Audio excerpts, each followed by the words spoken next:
Hello, everyone. I'm Clayton Doobie, and it's my privilege to welcome you to today's webinar. We're going to be looking at the U.S. Department of Justice's China Initiative. My colleagues at the USC U.S.-China Institute and I are really delighted that you've taken the time to join us for what will be a really interesting presentation. I'd like to also acknowledge a gift from In-Sun Lee. Mr. Lee is a regular participant in these webinars and sent us a check to support them. We really, really do appreciate the support. Now, today we're fortunate. We have two law professors with us. Professor Margaret Lewis will be talking about her new article, Criminalizing China. And you can read that article. You can download it from the link that's included in the web announcement for today's event. She's going to be talking about an initiative that's been going on for a year and a half, and she's going to bring it up to, quite literally, this week, because there's news coming from that effort. We also have with us today Professor Brian Peck, who is a colleague here at USC. He teaches in the USC Gold School of Law, and he'll be joining us in discussing with Professor Lewis this initiative and issues related to it. I want to remind you, though, that you can participate too. All you need to do is to scroll down to the bottom of your Zoom screen, click on that Q&A button, and type in your question. Now, we will try to get to as many of those questions as possible, but I really encourage you throughout the program to go ahead and submit your questions. We really do welcome them. A final housekeeping note before we begin. Attorneys in the audience are eligible to earn California continuing legal education credit from their participation in today's webinar. Now, how you do that is pretty simple. You go back to the announcement of today's webinar, you click on the link at the end of the webinar and complete a form that is required to earn this credit from the USC School of Law, the Gold School of Law. This is new for us. We haven't been able to offer such credit in the past. We're delighted to offer it today.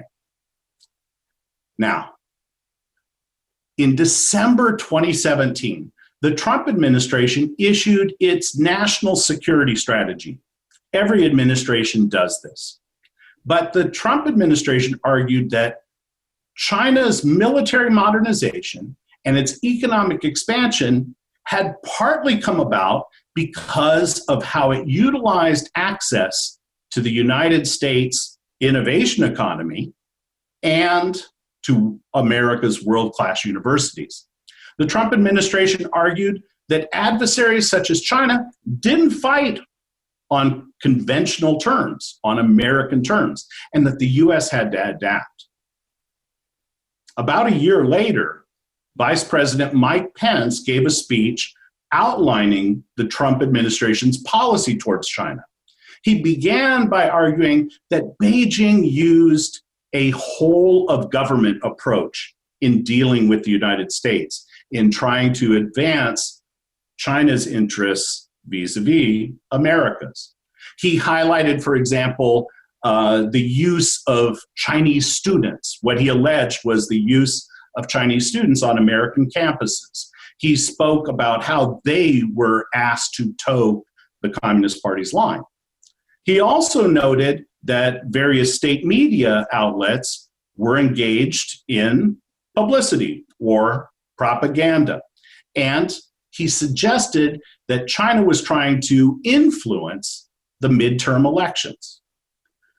Pence claimed that the US government under President Trump was for the first time fighting back with tariffs and fighting back in other ways. Less than a month after Vice President Pence gave that speech, then Attorney General Jeff Sessions announced the Department of Justice was launching its China Initiative, intended to combat Chinese economic espionage. Today, we have with us Professor Margaret Lewis of Seton Hall University's School of Law to discuss this initiative and to look at what has happened over the last year and a half since it began. For those that want to delve into some of these documents, you can do that at our website at china.usc.edu. We have the policy pronouncements. In some cases, we have video of the speeches. And as I've already said, Professor Lewis's article is available to you as well. Just click on that link and you'll be able to download it from the SSRN website. It's really an honor for us today to bring Professor Lewis to your computer screen. She's a graduate of Columbia and New York universities, has worked as an attorney. She's worked at the Federal Appeals Court in San Diego. She has written extensively on Chinese law as well as law in Taiwan. Just to illustrate, in the Taiwan case, one article that she wrote looked at how Taiwan reined in police power, something, of course, that might be relevant to us here in the United States today. She's also written on debates within China about the death penalty. She teaches about criminal law in China and a whole host of other issues. Again, her publications on human rights and a number of issues are really quite extensive. She has received a Fulbright Award and a number of other grants and scholarships. I've already learned quite a lot from Maggie Lewis, and I expect to learn a whole lot more today. Now, wherever you are, please join us in welcoming Professor Maggie Lewis. Thanks, Clay. Thanks for the warm welcome, and thanks, Brian, for joining too. And I do hope to speak for no more than about 15 minutes. Law professors are not known for their brevity, but I really want this to be a discussion. So I will try to keep my remarks relatively brief. And I want to start with some background, which actually goes back before the Trump administration, and then explain why I am worried about the China initiative, and finally suggest some ways to at least mitigate those concerns. Now, what's interesting for me as someone who not only teaches and studies Chinese law, but I also teach U.S. criminal law, U.S. criminal procedure, which I think is very helpful here to give me a perspective on both legal system. Now, with the China initiative, even going back to the Obama administration, I was already getting concerned about the way that the U.S. was framing foreign threats and using the criminal law to do that.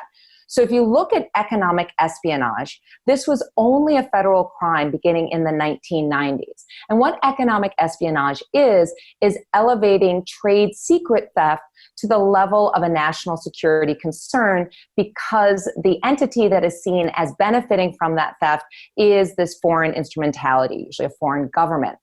And you saw during the Obama administration that you already had the Department of Justice and the FBI, which is part of DOJ, putting a lot of emphasis on concerns about stealing of US-based intellectual property.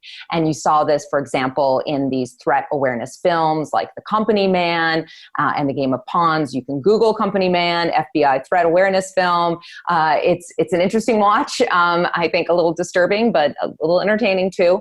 And so you had that going on already. And then we fast forward to November of 2018. And as Clay said, at that point, we had Attorney General Jeff Sessions, and he stood up and he announced the China initiative. So again, this wasn't that on that date in November, this initiative sprung fully formed from the head of the Department of Justice. There was a backstory there. The National Security Division of the DOJ, which had already been in existence since after 9/11, only 2005-06, they were already involved in it. But what happened with the China initiative was, I think you really saw both a coalescing of resources and an enhancing of resources, putting more emphasis that this was a real node of concern for the US government, and particularly here for the Department of Justice. Great. Okay, so we get rid very soon thereafter of Sessions. He's out the door, and Attorney General Barr comes in. Under Barr, we've seen increasing momentum for the China initiative. He has spoken very forcefully in favor of this as an excellent initiative. Director Wray of the FBI has made a point of saying on a couple occasions that there are approximately 1,000 active investigations going on right now across the United States under the umbrella of the China Initiative. I think it's important to point out that the number of investigations, first of all, does not mean that these will all turn into prosecutions. There's always a lot of attrition, nor does it tell us about the prevalence or the increase in prevalence of criminal behavior. What it does tell me is that the United States government is putting a lot of resources into the China Initiative and emphasizing this. Great. So what is the China Initiative encompassing? As mentioned, one of the main concerns is espionage and economic espionage. So there's old school People's Liberation Army, the hackers, that would be part of it. This idea of stealing intellectual property from private companies. An example of that is the case where the T-Mobile Tappy, the robot arm, literally grabbing the arm of a robot that they were working on from a lab in Washington State, was allegedly stolen. But in addition to these more sort of thieves and hackers, there's also a concern in the China Initiative for what Rory Truex at Princeton, who's also working on some of these issues, calls compromised relationship or compromising relationships. And what is meant by that? It's when people have connections to China that somehow have compromised them. And this could be people who are in the government, but more and more there's a concern for these non-traditional actors, the students, the professors, people who are not the traditional economic or traditional espionage military people. And here, a clear example of this is the prosecution that's happening right now of Professor Charles Lieber at Harvard. Now, you might recall he was arrested in January, and the charges were not that he was stealing intellectual property, but rather were based on failure to disclose, that he was required to make certain disclosures about connections to entities in China and connected to the Chinese government, and he failed to do so, and in fact actually made false statements to the government. And this had to do with him receiving grants both from the National Institutes of Health and the Department of Defense. Now that was January, but only this Tuesday, a couple days ago, did we get the indictment issued by a grand jury. It was slowed down because of COVID. And what this does is crystallize the charges, and we now have a little bit more clarity that it's these false statements that were connected to him allegedly being connected to the Wuhan Institute of Technology, University of Technology, as well as to the Thousand Talents program. The Thousand Talents program being a program that is to bring back ethnically Chinese PRC nationals who have left to come and work in the PRC, as well as foreign talent that don't have any prior nationality connection to the PRC. And what's interesting to me is I was reading the press release that came out on Tuesday, and I'm going to quote this because I want to get this right, that the Thousand Talents program is described by the Department of Justice as to lure Chinese overseas talent and foreign experts. And I find it very interesting that the verb choice is lure. That's different than saying recruit, and so I think part of it here is looking at the verbiage and trying to figure out, well, to the extent that a place just offers more money, then that's called recruiting, but is it luring? Is there something sort of nefarious to it? Now, Professor Lieber is contesting the charges. We'll see what happens. Most of these cases do plead out, like most of the cases in the U.S. criminal justice system more generally, but he is saying he is innocent, and so we will likely continue towards trial. So we'll see, and this is something to watch. Now, I came to this issue, as I said, a while ago, but I got more interested when last November of 2019, the District of New Jersey had come to Seton Hall to do one of these threat awareness briefings and wanting to reach the business community as well as academic community. And in that bargain, they got me on a panel. And it was really interesting to see how China was being discussed by members of the task force that's working on these issues. And then in February of this year, the Center for Strategic and International Studies hosted a major conference on the China Initiative that featured both Attorney General Barr and FBI Director Wray. And if you look at the language there, it is this, China is giving this whole of government or whole of society push against the US, and we need to respond with a whole of government, a whole of society response, and literally describing China as an existential threat to the United States. And, will the world go through communist China in the next how many decades, or will it go through the United States? So we're really, I think, if anything, seeing an acceleration of emphasis on these issues.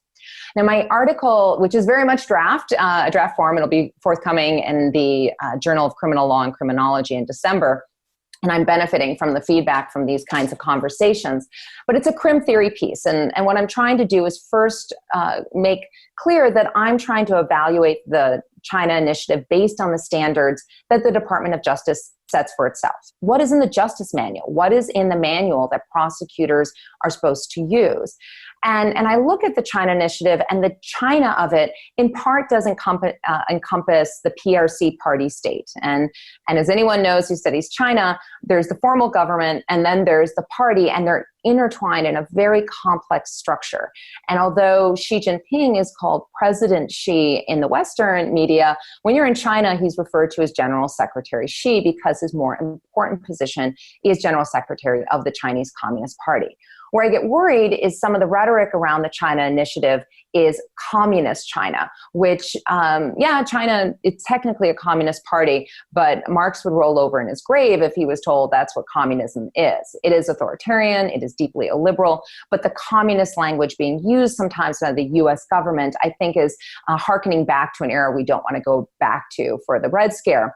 Not that intense yet, but there are some echoes. Now, I agree totally that there is a threat, that there are people connected to the PRC party state who are stealing intellectual property in the US and otherwise committing acts that are criminal under US law.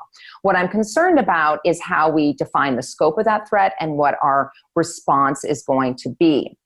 Now, so second in the article, what I do is I look at the principles behind punishment. Because if the Department of Justice brings charges, it's made a decision that this person is deserving of condemnation and punishment of some sort. And we punish for deterrence, we punish for incapacitation, rehabilitation, and retribution. And I'm not going to go into the details there. But I think under all four of those standards, the current initiative as it is framed and being implemented is problematic. So for example, with deterrence, which is clearly one of the big pushes to deter people from stealing IP and giving it to the PRC party state, I think we have issues with over-deterrence that we are going to perhaps shoot ourselves in the foot. And this is in particular with when you think about the need now more than ever, for example, for scientific cooperation. We need to also have technology. There was a report issued earlier this week by Macro Polo, for example, about artificial intelligence and talent flows and how much the U.S. has benefited from the talent flow from China to the United States, so that incapacitating, decoupling, creating barriers is actually creating negative problems for ourselves. So I think we need to think about over-deterrence as well as in some ways under-deterrence. By focusing on China, are we putting blinders on and not thinking about where else these threats are coming from? I get that the Department of Justice can walk and chew gum at the same time. It's not just China, but that does tend to narrow our focus.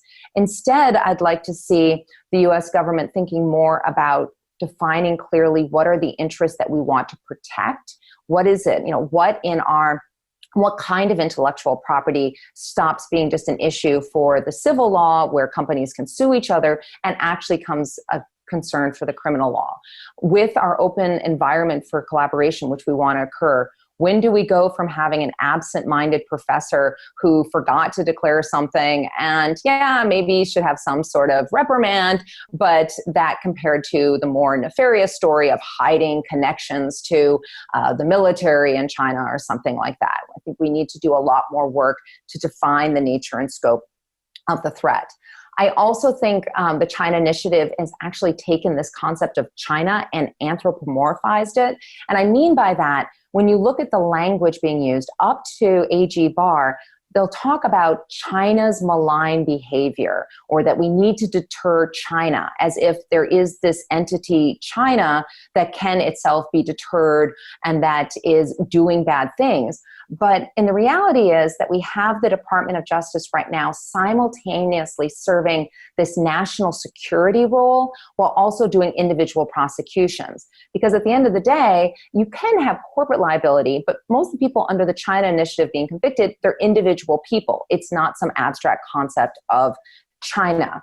And with that, and going back to this 2017 National Security Report, I do get concerned when so much of the US-China relationship is viewed through a national security lens. That's one way to see the relationship, but by overemphasizing that, by over-securitizing the relationship, we start to push everything into that lens, and we start losing some of the benefits, which even in this tense time, I think we need to try to nurture. A few more things before I finish up. First of all, I also want to emphasize how little we know. And I teach criminal procedure in the US.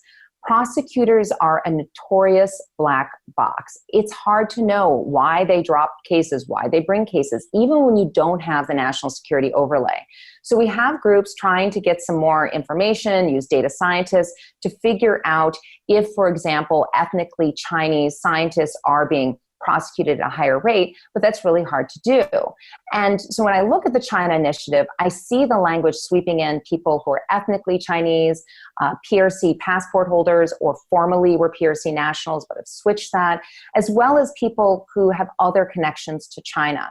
So for example, you can have times in these press releases where the person being prosecuted is white, no connections to China, but it'll say, and he speaks fluent Chinese, as if that's a reason to be concerned. And so I think that we really need to think about what this is doing as far as going against principles of non-discrimination that the Department of Justice should uphold, as well as whether it's really helping to better protect U.S. interests. So I talked too a little in the paper, and I'm looking at more now with some other work about what can be done, better intra-government cooperation, better cooperation between the government and academia and businesses, that it started to happen before COVID, but there was a long way to go to make that really be a collaboration as opposed to more of these just sort of threat awareness briefings or seeking information, and also trying to find ways to deal with some of these issues without using the heavy hammer of the criminal law. Could increased auditing, better, more streamlined grant proposals that are and mechanisms to review those grants as they're ongoing help to get some of this deterrence and some sunlight without then resulting in these criminal prosecutions. And just finally, I want to end by recognizing where we are right now as a society, as a country, and as a planet. We're doing this as there's been, now weeks of protests because yet another unarmed black man was killed at the hands of law enforcement, which has brought to the fore, how much, racism is still in the fabric of our country, and there's explicit bias. And I think it's what we're seeing with COVID too, is that people who are of Asian descent, not just Chinese, but more generally, are seeing an increase in discrimination and hate crimes. And I think the China initiative and the language, even if not explicitly biased, is definitely has the potential to fuel that. And more generally, I'm really concerned about implicit bias. There's so many times that we make decisions that we don't realize what is driving that decision, and that we have bias, all of us. So I don't know, what is the Department of Justice doing to deal with implicit bias? Because there are steps you can take to actually reduce it. And in fact, in these, the last thing I just want to emphasize is that you will see in the language of the China initiative and in the Trump administration more generally, these periodic statements of, but we love the Chinese people, we welcome the Chinese people. And that's great to say that, but it doesn't serve as an antidote to all of the negative things that are happening and being said about people of, Chinese heritage. And then in fact, by saying that, it sort of can serve as a micro-invalidation, that after experiencing this discrimination and this bias, to be told, but no, you're actually, we're not being biased against you. That doesn't undo it. In fact, it can kind of invalidate their lived experience right now in the US. And I think we need to do a lot more work to address those bigger issues that are occurring. And last but not least, let's just get rid of the China initiative name. And that's the easiest thing that can be done. So with that, I've got a little over 15, but I'm going to hand it back to Clay. Now, Maggie, thank you. That was outstanding and really quite sweeping. It's a large paper. I definitely encourage folks to download it and read it. She supplies all sorts of evidence for the summation that she's just given.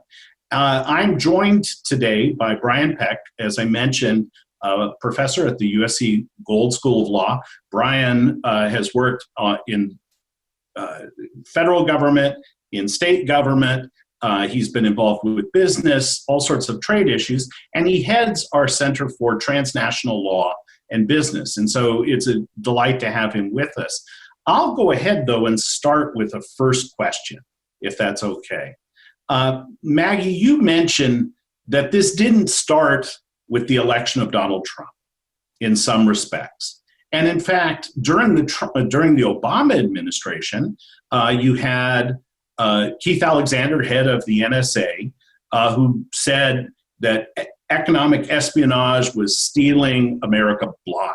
He actually had numbers that they had put together from a report documenting losses of aircraft technology, theft of trade secrets, all kinds of things. We had the Obama administration, their Department of Justice, actually indict a number of accused Chinese hackers, members of the Chinese military in some cases. And so you had those kinds of prosecutions or attempts to prosecute. You also had arrests made and things like that. So the question of economic espionage, labeling these things as economic espionage, is historically relatively recent, but there has been prosecution. And you've highlighted just now what changed, right? What changed with erecting this name China Initiative and putting that on this. Can you describe for us how that really changes things? How that label leads to a very different reality for the criminal justice system and, as you said, the spillovers more widely. Yeah, and it makes me think, I want to recommend Mara Histendal's great book, The Scientist and the Spy, which is set totally during the Obama administration. And so this is the case of Robert Moe, who was convicted of stealing corn seeds that were genetically modified, very valuable, and kind of like Tappy the Robot Arm. He literally was like going and picking up those kernels. So again, this is not entirely new, but you can go way back, Wen Ho Lee, which is an even more interesting case because Han, ethnically Han Chinese, but Taiwanese, and not even from the mainland. Wai Sheng-run came over with the KMT, but family had been in Taiwan during the Japanese era. And so you see there, how ethnicity can play into way back, going back a couple decades. But I think the main point here is that when you go back to a few months, which this almost feels like long, long ago in a galaxy far, far away, when Bloomberg was running for president. And one of the things that got him in trouble, not the only thing, but one thing, was the tape recording of him saying, yeah, we put cops in the minority neighborhoods because that's where all the crime is, right? And so here, just in an April article for Politico, you had John Demers, who's the Assistant Attorney General for National Security, saying he wants to see our cases under the China Initiative coming out in all 94 federal districts in the United States, and saying, well, maybe you don't do one this year, but maybe you get to it next year. And it's not a straight up quota system, but it's sending a very clear message from the higher ups that this is a priority, go look for it. So I think when you have that messaging and the resources, that's when it changes. And as I said too, when you say China is a threat and you talk about it in this expansive manner, it sweeps under that umbrella people who have all sorts of connections to China. And so one thing I worry about, I first went to Beijing in 1995, and then I was working on death penalty reforms and other criminal justice reforms during what is now kind of the halcyon days of the Hu Wen period, though we thought it was rough then. So I have memories of when there was a more cooperative time that even people who are 10 years younger than me don't. But talking to like Jerry Cohen, my mentor, about when he was, back in the day when there weren't relations with China, Nixon was the one person who could normalize relations because he had the bona fides of being so tough on China. And I sometimes worry now that you sort of have to prove that you're tough on China before you can have engagement or any kind of cooperation. And that's not where we want to be. So this idea of a bigger China threat, I think, feeds into that anti-engagement to the point of decoupling. I think that's where we get to are we hurting ourselves more? Well, and that's where you start. I think that's also what you mean when you talk about over-deterrence, that you really quite literally throw the baby out with the bathwater, that you lose opportunities by putting such a cloud around potential collaboration, that sort of thing. Now, you emphasize that this has raised the stakes, this label, and saying all of these jurisdictions, all of these different areas should be paying attention to this, no matter where you are, no matter what it is, the key economic things going on in your area, you should be looking for this threat. And so the question is, have you magnified a threat? Have you created a threat that isn't real? Now, you've given us evidence that there are threats, but by overemphasizing the China story in this, are we potentially missing out by trying to guard everything, to protect everything, to defend everything? Do we in fact defend nothing? Do we leave other doors wide open? Yeah, and part of this I find interesting because you can deter and then you go a step further. And in criminal law, we think of incapacitation as the clearest way is you slam bars in front of someone, but you can also have electronic monitoring other ways. And so you can go as far as this decoupling where you don't just deter, say you have the option of connecting, but you choose not to, but you can't. And so, for example, we see that in export control laws, when you go from the unverified list, to actually having it so, you entity list, like you cannot engage. And you'll have Renmin University, which is, of course, a major university in China, which was put on the unverified list. And I get that sometimes it's hard to have a fine-tooth comb, but that includes not only parts of Renmin that might be doing particle physics, which are of interest, or nanotechnology, but the law school that I worked on issues about wrongful convictions with, right? So again, how do we try to be a little bit more nuanced? And you're going to have proxies, you're going to have some buckets. But one thing that worries me is that the Department of Justice is not an arm of the government that has deep country expertise. And the people working on this tend to be more the national security focused. So the DOJ, there's an FBI person usually stationed in the Beijing embassy. There's a history of having an assistant U.S. attorney, so a line prosecutor there as a liaison. There is an Office of International Affairs, but they tend to do more of getting evidence, mutual legal assistance. My sense is they're not heavily involved in the China initiative. And so there you say, do the people who are working on this really understand even kind of how China works? Because that's hard to do. And the lowest hanging fruit, which seems so basic but so important, is learning how to pronounce Chinese names. Because being able to say the names of the people you're prosecuting correctly, or at least give it a really good try, demonstrates respect. And that counts. So I think there's just a lot of ways that there could be, steps that are not huge and, revolutionary that could bring a lot more rationality and thoughtfulness to these initiatives. And as you mentioned, there is some of this expertise out there, even within the Department of Justice. In your paper, you highlight, for example, the prosecution of 4 Bank of China managers who had embezzled funds. And the person who led that prosecution had been one of those attorneys from the Department of Justice stationed in Beijing. Now, Maggie, you've just mentioned the entity list and how this can spill over into economic relations. I'd like to invite Brian to join us in talking perhaps about the trade implications, the economic collaboration implications, whatever it is you'd like to raise. Sure. Thank you, Clay. And Maggie, thank you for that great presentation on your paper. Very much interesting and enjoyed it. I was going to bring in that trade aspect and the economic espionage. I mean, you're probably aware of a report the White House issued back on May 20th, I believe, It's the U.S. strategic approach to China. And it basically resets the U.S. policy towards China, especially economic and trade policy that previously had been in place for the last 20 years since China had joined the WTO. And, again, emphasizes that the U.S. now sees China at best as a strategic competitor, and at worst as harmful to U.S. vital interests, including economic and trade policy interests.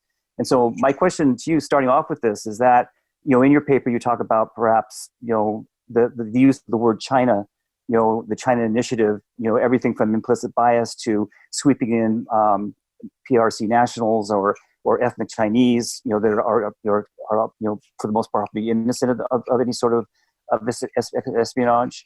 But my question is it simply a matter of words, or this initiative is actually specifically listed in that strategic approach report as a way for the U.S. government to implement its strategy in terms of protecting U.S. economic interests. So my question is this seems more of a very well-developed program or initiative, within the Trump administration that, although they may not be blatantly saying it, it is trying to bring the hammer of the Justice Department, the criminal justice system, to try to use it as a strategy to combat what the U.S. perceives as a threat, in the trade and economic arena. Yeah, and I think changing the words is the easiest thing to do. That's the thing that could just be done immediately. And the harder work, as I said, is, trying to figure out, first of all, what needs to change within the Department of Justice, who's at the table discussing this, because right now it does seem very dominated by the National Security Division and the people who are coming at this with that national security framing and not necessarily the China background, and also thinking more about the science side. So there had, for example, before, again, pre-COVID, had started to be more discussions with the Office of Science Policy Advisor and trying to think about, okay, what other values are here? There was an FBI academic summit last fall. So there were these baby steps, but, really haven't done the hard work of getting those other stakeholders meaningful in the conversation. The worst thing would be to take away the name and then just, as I say, initiative by another name might smell as unsweet, and just have it keep going under the table. The taking away the name demonstrates that we recognize we need to be more thoughtful about how we approach these issues, that the U.S. is, a country of immigrants, and that we also, really benefit from all of these inflows of people who bring new ideas. And so part of that is symbolic, but I think that really does resonate and can then lead to thinking through these other issues. With respect to this document, which is really, as you say, it's sweeping in its terms. And you do see also that language about, we welcome the Chinese people. This isn't about the Chinese people.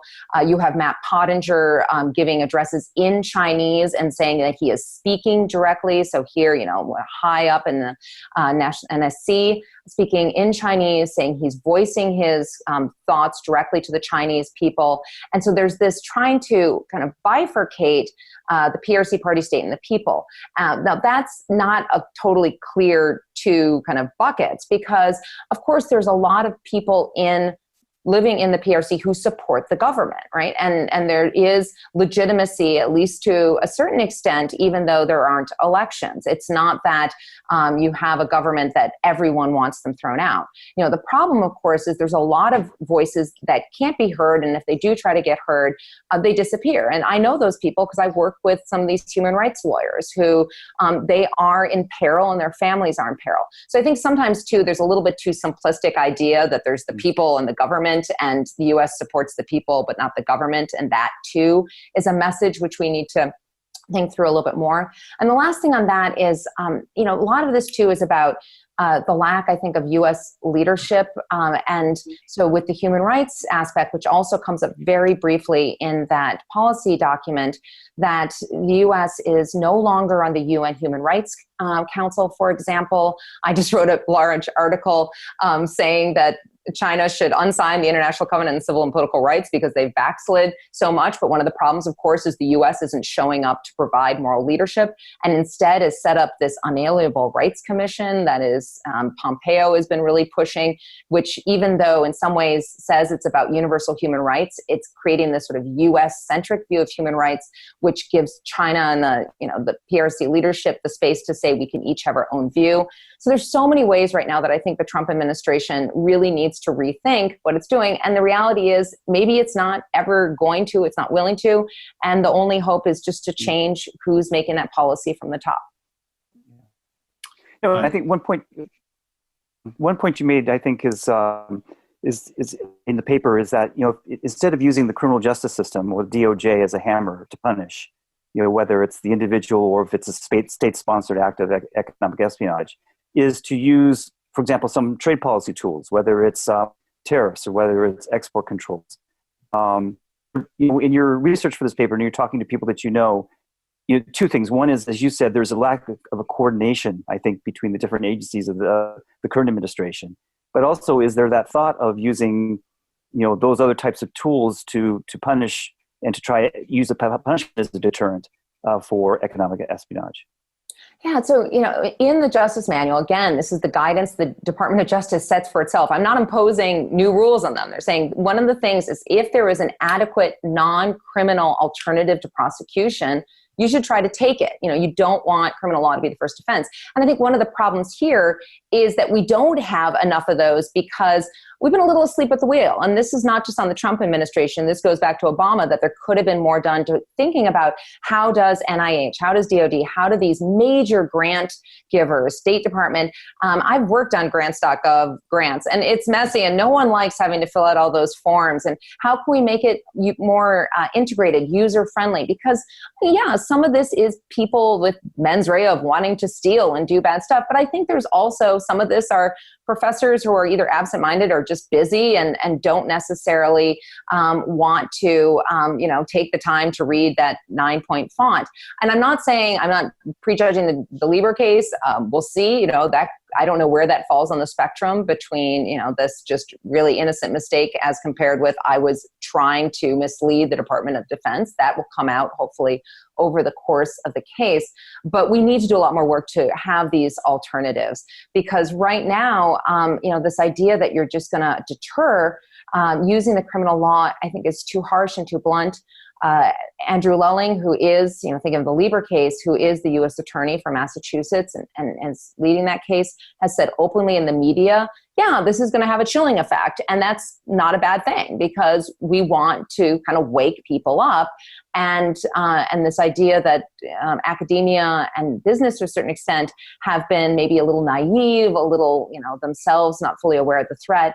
And I think you can have threat awareness briefings, but they can be done in different ways. So for example, with students who are going to study abroad, hopefully we will have that opportunity again in the not too distant future.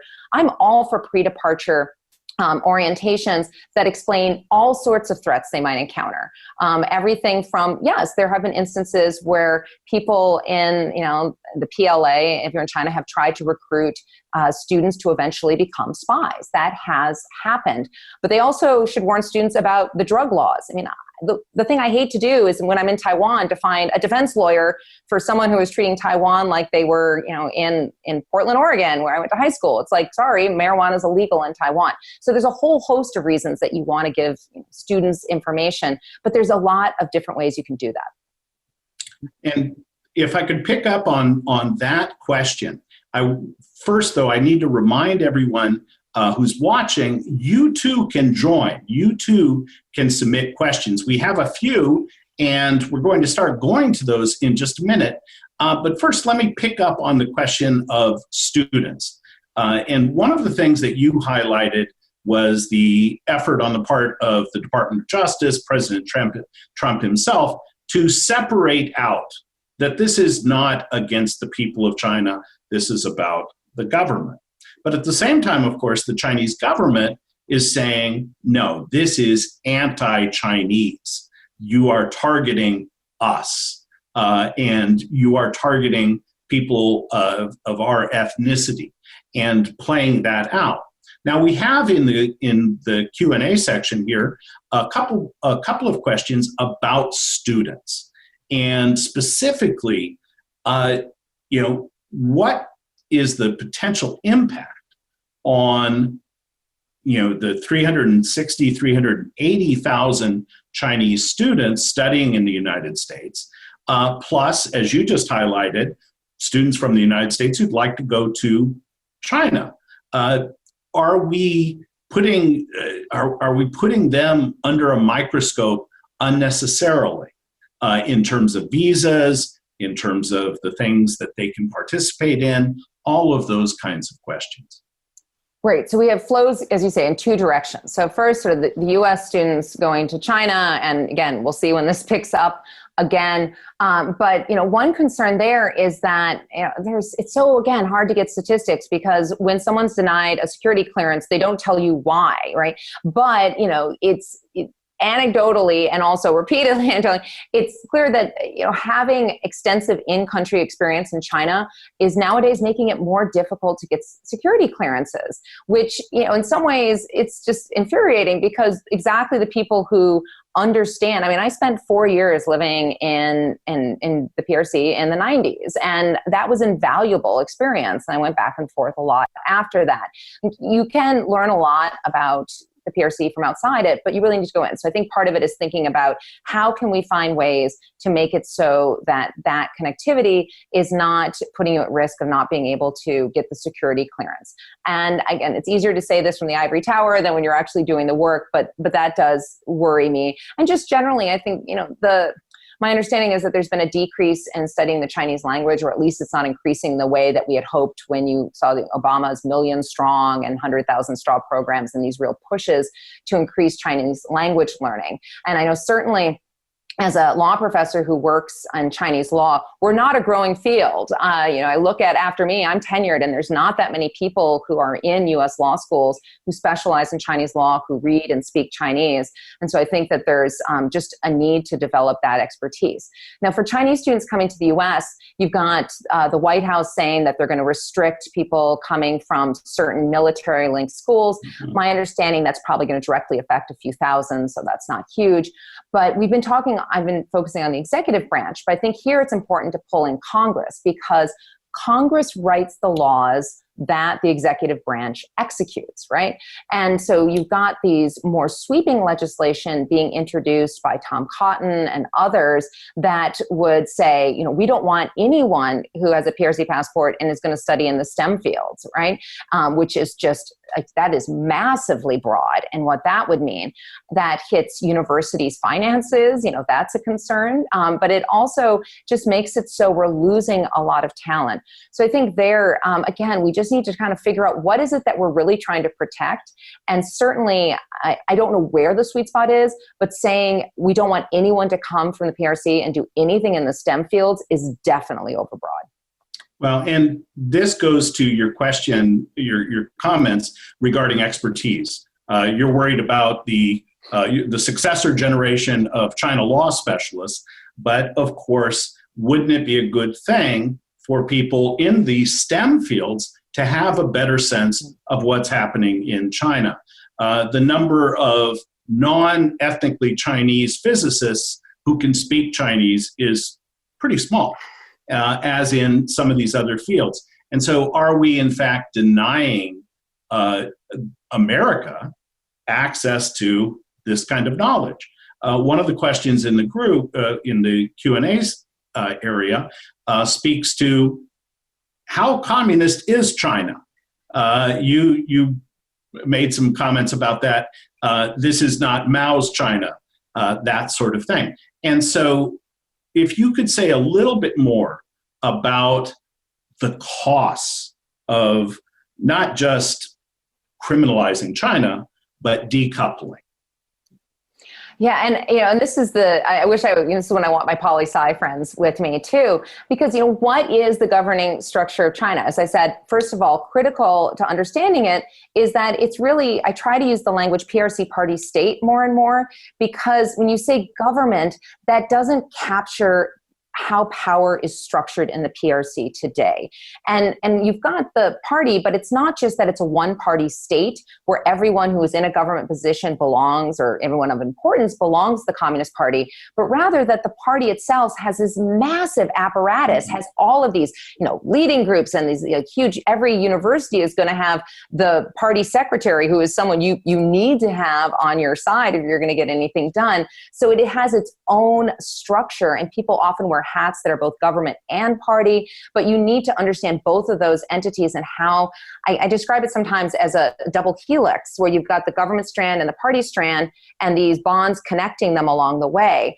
And now with Xi Jinping, what we're seeing, I've described it to people as more akin to an atom, where you've got the party as the nucleus, and then you have these government bodies that are pretty lightweight and orbited, but increasingly the real power is back into the party. Instead of thinking we're going to mid-1980s, these conversations about at least loosening the bonds between the party and state, we're seeing the party actually absorb, kind of like electron capture, different entities that were formerly government entities. So I don't think that's communist as much it is authoritarian. You could say it's Leninist, but now you've got a strong individual. But so when I hear the communist terminology, it seems more of like it's scary because it's communist, not actually describing the power structure, if that answers your question.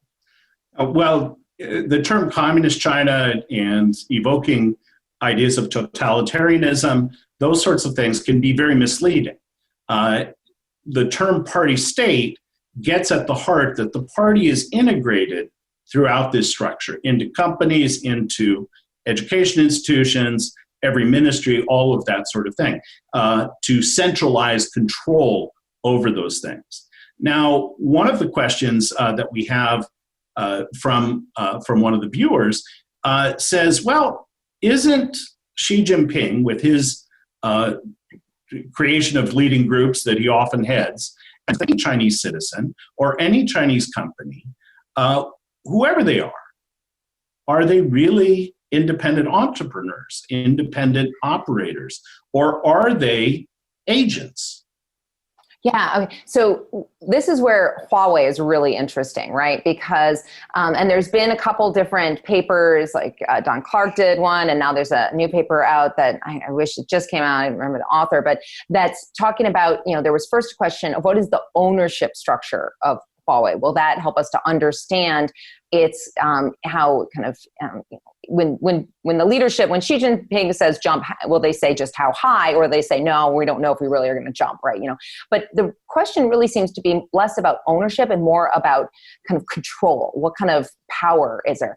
And there's been some, people that dig into this, Sam Sachs and others talk more about that there really is the push and pull between these companies and not the clear state-owned enterprises. But if you look at the Huawei's, the Alibabas, the Didis, companies that want to be taken seriously as a multinational company, they don't want to look like they're just puppets. And so there is some push and pull, but it's done behind the scenes, of course. It's done quietly. And so we can't put a microscope and really figure out how much that is. So I do think it's too simplistic to just say, this is all one board. This is all one, threat that is agents of the party state. But we need to get more nuance. So if you look at things, and this kind of goes to more the trade side, what we used to have was CFIUS, and now we have FIRMA, and these, that we need to scrutinize when foreign investment comes into the United States. I am all for that. I'm all for wanting to know who's doing what in the United States. But then again, the question is, what are we defining as the threat? Who is at the table and deciding whether this inflow investment is positive or negative? Because a lot of it is helping the US. It's building jobs.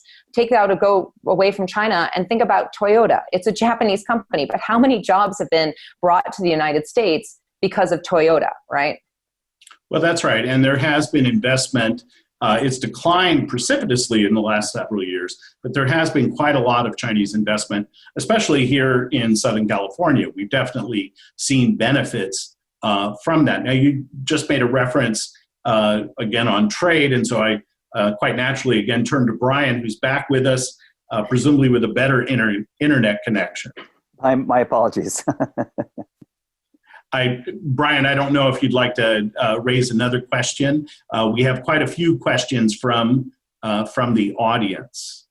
I think let's give the audience a chance to get in line, and if there's some time, I'll have one or two more.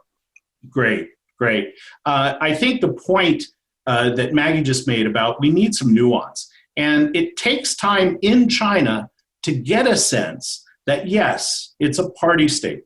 It's authoritarian. It's repressive towards all sorts of groups, including ethnic minorities.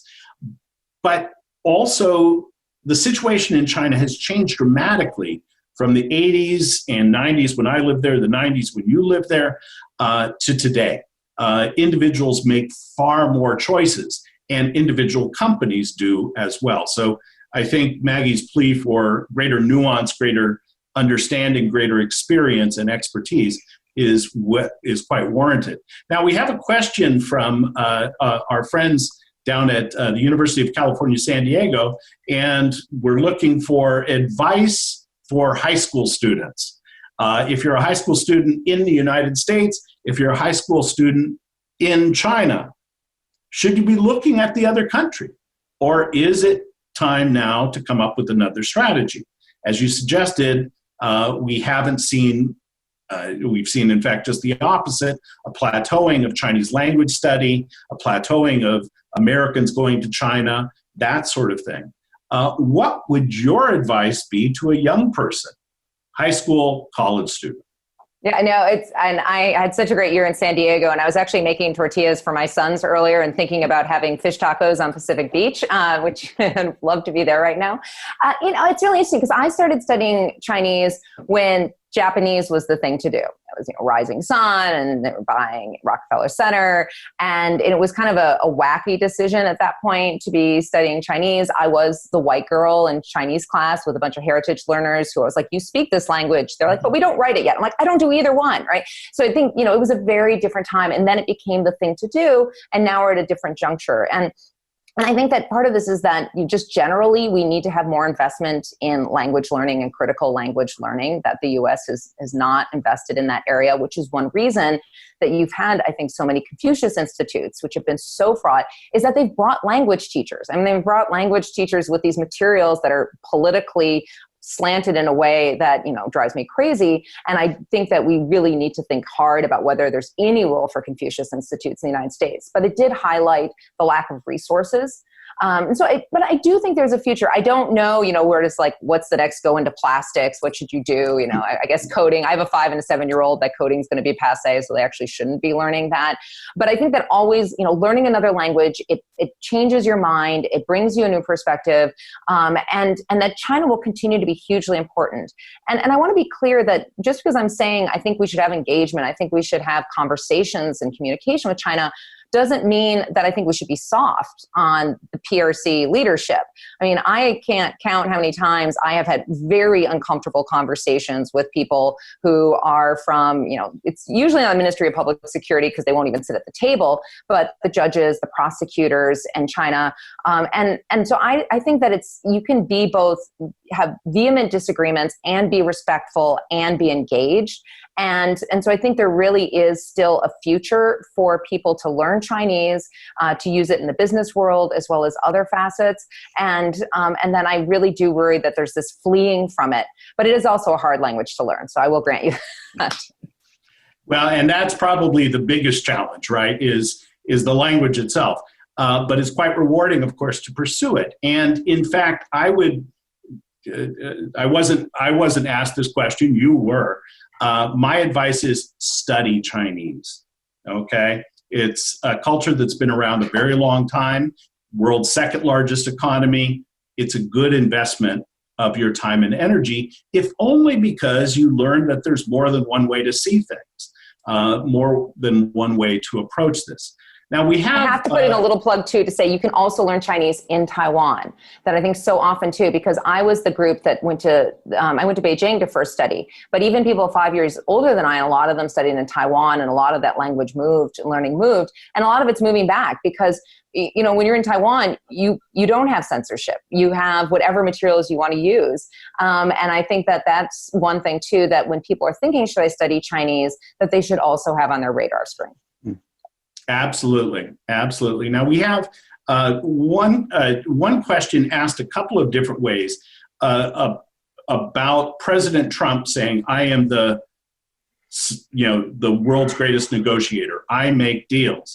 And the questioner asks, is this why we wind up with a sledgehammer approach? That instead of having a true all of government where you have 30 plus lines of negotiation, lines of communication between the DoD and China's Ministry of Defense, between the, on the education side, on the energy side, on all of these different things. You've narrowed the relationship in such a way that it's essentially the leader of China, the leader of the United States, and a few appointed extras to focus on trade, and then on the United States side to pick up this sledgehammer of the DOJ. Is that where this problem lies? Yeah, and I'll let Brian weigh in on the phase one trade deal and whether that's going to survive and all of that. But I do think in general, it was even if Hillary Clinton had actually become president, not just gotten more votes, but I think it would have been a harder line on China than the Obama administration, that was going to happen regardless. And that'll continue. And it's interesting to see the ads coming out of the Biden campaign. And you wonder, how much that is sort of posturing, because no one's soft on China right now in an election and doing well, and how much of that would change once in office. But, and we had so many problems, for example, with the island building in the South China Sea, which had really happened under Obama. There's a lot of reasons that it was going to be, I think, a more contentious relationship, that wasn't just because of Trump. But Trump came in and he was just kind of upset that apple cart.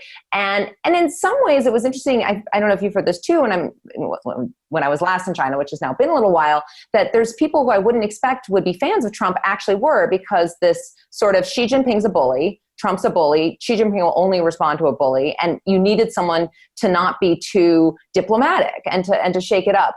But there's a difference between taking a more sort of forceful or approach and just being so erratic and Trumpian, that I think makes it hard to have a coherent China policy. And I don't know if you wanted to jump in on trade here. Sure. So I think in bringing that, I think, Maggie, you're right. I think, and going back to your question, Clay, I think one of the characteristics of the Trump leadership style, of this kind of point person and taking it on his own, and, America first, is also played its way in the trade world. And, I think everyone agrees that you have to be tougher on China than it was under previous administrations for the various reasons and situations that we find ourselves in with the China relationship. But rather than going it alone, I think in retrospect, at least on the trade side, and I think for all sides, if he had gone, but you see how this is his leadership here domestically with his agencies and the branches, a more multilateral approach, cooperation or collaboration with the EU and with Japan and other major trading partners, I think could have been much more effective on the trade side, and indeed dealing with some of these other issues that we have. And Maggie, I had a question in your research for your paper. You talk about the lack of collaboration within the U.S. government, but did you take a look at all how other countries are dealing with the perceived China threat? And because we do see the EU kind of saying we're rethinking our position or relationship with them. And again, has there been any attempt to kind of collaborate among other countries or trading blocs, if you will? Yeah, and part of it too is I don't want to totally Monday morning quarterback this and coulda, woulda, shoulda, because at the time it's hard. I get this. It's hard to make policy, and you don't want to be too soft, too hard, and so there's some part of this which a lot of this is who Xi Jinping is, and and the decisions that have been made, led by him, but then also by the people around him. That we don't know how many, but approximately 1 million Uyghurs and other Muslim and ethnic minorities that are, if not behind barbed wire, their liberty is basically taken away because they're constantly being monitored, and they're living in essentially an open air prison. So this is someone who is, Jude Blanchett said that the PRC government's muscle memory is repression. And what we're seeing now is not just this repress and relax, but repress, repress, repress. So part of this is self-reflection in the US, and part of it is just who we're dealing with right now in Beijing, and that's important too.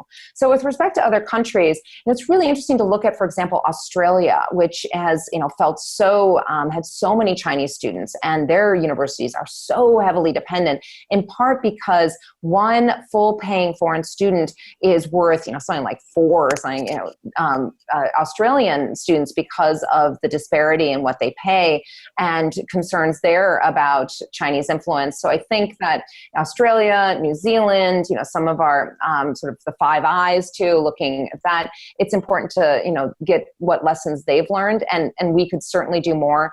That said, my sense is like when you go and the people who are working on human rights in the embassy in Beijing, they hang out with the like-mindeds, they get coffee, they talk. So there is at least maybe not the highest level of some of the Navarros and political appointees, but with the people who have stuck with it, the civil servants who I'm so grateful they've stuck with it, because this is a hard time to stick with being someone who's trying to pedal the bicycle, that at least some of those ties are still there, but they aren't necessarily being valued as much as they should be from the people who have the megaphones. Thank you for that, Maggie. And we have, you've said several times, I've said, Brian has said, everybody recognizes that there are real hazards and that real crimes have been committed and real crimes need to be prosecuted. Nobody's giving China a pass, and nobody's giving China a pass with regard to its internal repression, that sort of thing. It just highlighted the situation in Xinjiang for us. One person has raised a question, though, that leads me to a different kind of question, which is, are we hurting ourselves? Are we disadvantaging the United States with the China initiative? Are we, in fact, doing ourselves greater harm? Now, you've said some things on this, but maybe you could just restate that. Yeah, I think one thing here too that, I think about, this, I talk about the harm that it does to people who are of Asian descent and Chinese, but unfortunately, people are not very good at cross-ethnic figuring out if someone is Chinese or Korean or Japanese. So it tends to have this spillover into more anti-Asian. And there too, this has got a long history. And Gordon Chang, who's a historian at Stanford, recently did a Sinica podcast, which is a great podcast, covers all areas of China and news. And he was saying, and this is, others have said this too, about Asian Americans always being the perpetual outsiders, and that it's the Asian-American. And no matter if your great-grandfather was born here, you still have that outsider. And so I think part of it, we harm ourselves by not recognizing that people are Americans. And, I think we need to rethink some of these hyphens, which make people have that outsider othering status that just doesn't go away.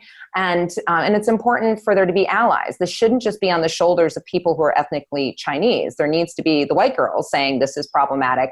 And not just because I want to help people, who are ethnically Chinese, but because it undermines all of our values. And, if you really believe in that fundamental human rights and that there is non-discrimination is a value, then we need to do the work to not make it that these are the issues of only the people who are feeling that harm most directly.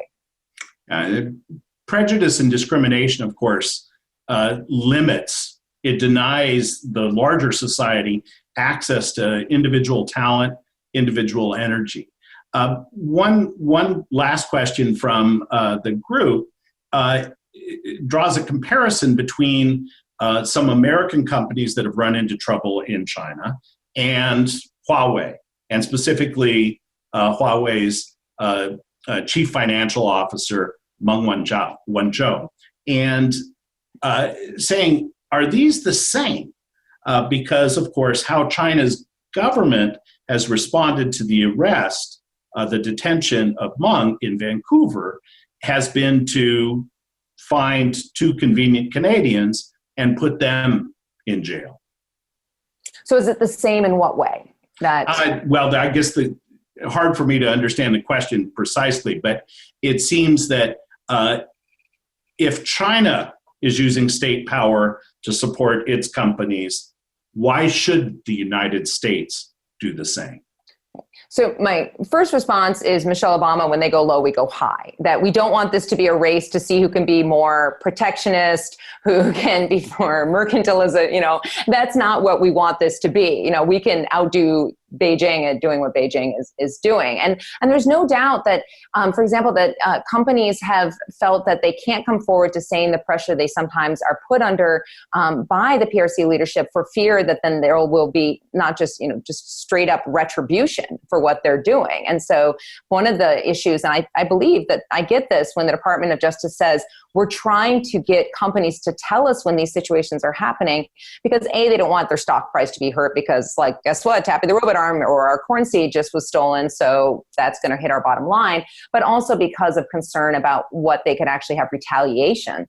Now, with respect to Meng Wanzhou, who, she is still being held in Vancouver, and there was just in the last couple of weeks the decision that the charges are that the judge upheld her proceeding under the dual criminality standard, basically that this is getting into extradition law, but that it could proceed because what she's accused of under U.S. law is there's a similar Canadian law.